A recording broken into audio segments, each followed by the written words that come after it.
Sekiranya pakaian anda terkena najis mutawasitah, contohnya tahi, air kencing manusia ataupun darah, cara menyucikannya ialah dengan yang pertama, hilangkan najis tersebut.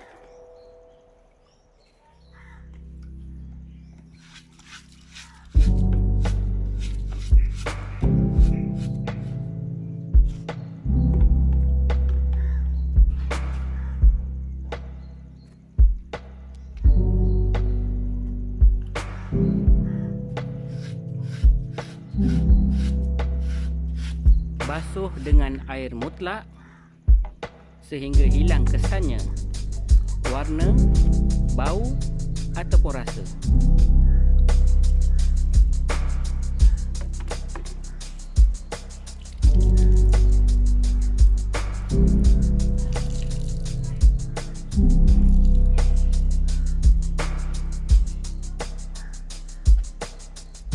Kemudian keringkan dan anda boleh menggunakannya tanpa was-was.